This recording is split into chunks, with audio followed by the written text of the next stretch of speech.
It's your girl Keita. I'm back with another video. And first off, I want to say thank you guys for your support and, commenting and talking with your girl. I've kind of started being on TikTok and I've seen a couple familiar faces. So thank you. Now, we're going to get right into Raw. And Raw started with a banger. Although it was pre-recorded, I kind of saved myself from a few spoilers. But I did know about this first segment. Like, I knew everything. And it still did not disappoint. Now, the first segment was the women's Wargames team. And the good side consists of Rhea Ripley, the big three, Jay, Bianca, Naomi, and Io Sky. Now, the other side consists of Liv Morgan, Nia Jax, Tiffany Stratton, Candice LeRae, and Raquel Rodriguez. First off, Rhea is back, and I was just like, I wanted somebody to scream Wargames so badly, and Rhea did it. So thank you, Rhea. Thank you so much, because it just needed that. It needed that spice. But also, Rhea coming in like she did and saying in the Wargames with her Cody Rhodes self, I was like appalled when she ended up headbutting Liv Morgan. Like, do you not care about your own well-being? Is the hate that real that you do not care about your injury? And if so, I love it. She like it, I love it. Now, I will say this. When it comes to the good side, the only thing that's going against them is the fact that they have Money in the Bank, Nia, and Liv, who are our two women's champion. So, they got a little clap going on. But I mean, of course, my side, the good side, is not filled with any scrubs. Like, I honestly hope that the good side wins, because it's going to be on my girl Naomi's birthday. She don't have a birthday celebration, and a dub needs to be a part of that celebration. Now, these teams, they make sense to me. Because, first off, who else would you call to back you up? That's exactly what Bianca did. She called out Rhea. And Rhea and Io and Bianca have so much history. And that's why it makes sense why Bianca is cool with Io. Because they have history. And the history they have isn't all bad compared to Bayley, where it is all bad. So that's why it makes sense. There's a mutual respect there. Now, the next match was a mixed tag match with Rey Mysterio, my girl Zelina Vega, versus American Made. Zelina Vega, this is why they were saying push you, girl. This is why they were saying push you. Because she literally was in that ring banging. She was banging. And I think one of the only things against Zelina is her height. But I don't see that stopping her to the point where she never gets a belt. Like, I see a belt in her future, apart from the tag belt. I see a belt in her future. But also, I like seeing Rey in the ring, and they have great chemistry. But the same thing with Ivy Nile and Chad Gable. They both have some good chemistry together, and I'm glad that there's this relationship between the two where she knows how to get to business. She knows how to follow orders, and that's what she's been doing, because she's like the one who actually does that. It hasn't been disappointing Chad, although, like, they lost. I'm just glad they lost. Things have not looked up for Chad since he dumped Alpha Academy, and saying that is insane because Alpha Academy were trash. We're just going to rip that Band-Aid off. They were trash. I'm sorry. I say that objectively. I'm not saying that there's anything wrong with the skills they had. But when it came to winning matches, I ain't counting on them. If they said gun to your head, gun to your head, who you counting? Who you calling? Out of Chad Gable's teams, I ain't calling Alpha Academy. I'm not, like, I value my life. I'm not calling them. But after the match, when Chad gets pinned by Rey Mysterio, and actually, let's note that Hurricanrana that Zelina did. But after the match, you see the Creed brothers come in the ring, and Chad Gable smacks dude in the face, and then both of the Creed brothers end up hitting on each other and just having this weird bro moment. And I'm like, okay, I mean, I feel it. You know, you got that jock mentality. You know, that whole thing going on, and you know what? If it works for them, it works for them. You know, I do want to see Alpha Academy actually put in some work. Like, I want them to get to the business. It's looking like, we're just gonna get into it, it's looking like the Judgment Day ain't gonna hold no gold anytime soon. Because it don't seem like Finn is really, really into Dom at the moment. So, they might get kicked out of Judgment Day. You know how Finn like to be the leader. You know how Finn likes to have control. Because within that, they had a whole segment, and Finn says, when it came to the War Raiders, you know, target the neck. And that's a valid approach, you know, considering the injuries. But at the same time, you low-key wanted to set him up because he was being a little shady. And he had a whole Instagram post where he said the Judgment Day and Liv, Raquel, and Dom weren't there. So is he trying to tell us something? I feel like he's trying to tell us something. Just the behavior. You know, the behavior, he's being standoffish to Dom because he's just salty.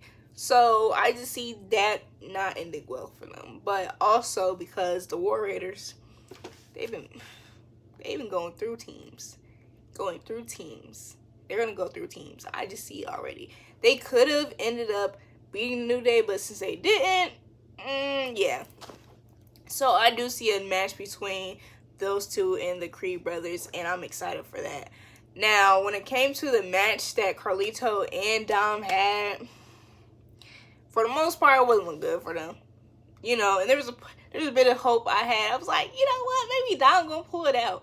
Because I have a love-hate relationship with Dom. I like to boo the guy, but he's a great wrestler. But dang.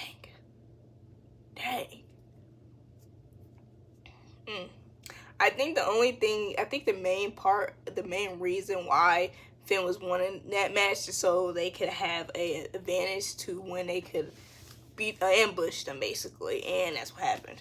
That's exactly what happened. Now, Karrion Kross and The Miz. First off, I take back what I said about Karrion Kross. You know, I was a little emotional. My bad. I'm gonna stop that. But I didn't want The Miz and R-Truth to break up, but Karrion Kross and The Miz are gonna make some. They have made some great moments, and I can see them going even farther. I think it was a great idea to put The Miz and Karrion Kross together because Karrion Kross has so much. He has something in him, and I already see that he's a great performer, but for some reason, even though you're a heel, you get booed. Sometimes they just weren't connecting with the crowd. But this right here, you put somebody with The Miz, and then you give them an advantage over a group that's well loved, which is the Wyatt Six. You got you something, and it's giving Karrion Kross an opportunity to actually display himself, and he's been doing a great job. You know, I like Karrion Kross. They had their video was hilarious because Miz ends up having a tangent and talk about the Marine. Bro, nobody want, you know, I ain't gonna say nobody wants a Marine 7, but that ain't the point right now. You know what I'm saying? That's not what we're talking about right here. You know, give me Miz and Mrs., please. Give me that. But the White Six kind of respond later on, and they end up saying, we gave you a chance, Miz. We gave you a chance. You dropped the ball. We gonna come after you. We didn't want this to happen, but we finna drop you. That's basically what I was getting. I was basically getting that they was gonna drop him. And for me, I'm scared for Miz, because I'm a Miz fan. It's just, they gave Miz a chance for a reason, and they gonna they gonna hurt you. I didn't want to see that. Like, I'm already gonna have to write down. Maybe we're gonna have to prepare for a Miz hiatus because I don't see it ending well for them. Chad Gable will just try one. They going full speed when it comes to this one right here. So I'm scared for the Miz. I truly am. I'm truly scared for the Miz. But when I seen that video, this is gonna sound stupid. I know for some like they're brothers, but he looked identical to Bray for a second. I was like, oh, they showing old clips. No, that's not like.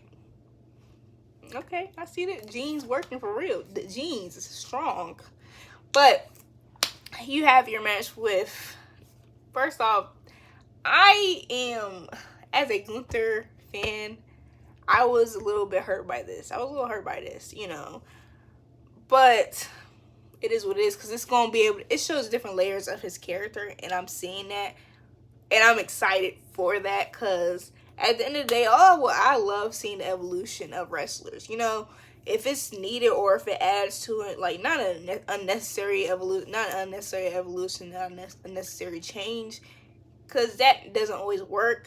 But Gunther ends up saying to Kaiser, "Hey, you got it, bro. You can go on your own, talk for yourself, make a name for yourself." And they still brothers, so I'm glad that there was no breakup. But he asked Kaiser, am I the same man? Am I the same man? And it seems like that match at Saudi Arabia is kind of canon, because Gunther is second guessing himself.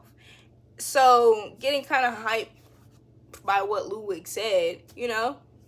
I didn't understand German. I didn't see no translation anywhere either. So I'm sorry, but if you speak German, you let me know what he said. He ends up trying to ambush Damian Priest, and it goes terribly. Like, I was second week in a row. Dang. And I love Damian Priest, you know what I'm saying? So it's like, it's hard for me to decide who I want to win. But I'm hoping Gunther pulls it off. I am. Like, imagine him second guessing himself and then ends up like, nah, bro, I am ring general. I'm really running this. After he beats Damian, so like, I'm here and I'm seated. Now, the match between Sheamus and Braun Breaker, that was match tonight. And honestly, I'm glad that they ended it the way they did, so I can get me a second match. Because I do want Sheamus to win. I want him to win the Intercontinental belt. Like, the fact that it's like a running joke that he's gonna come after whoever has an Intercontinental belt, it's kind of crazy to me. But they was moving through that ring, bro. They was moving in that ring, and then Braun did not care about his own safety. Like, he was willing to take out Sheamus whatever, by any means necessary. You know, and certain moves didn't even work for each other, and they were just both going at it. It's just like, chemistry was there. Match of the night. Now, my boy he's fast on directions. Ludwig Kaiser ends up coming up and getting Braun and doing his famous runaround when it came to Sheamus. And I've seen enough. Give me a triple threat.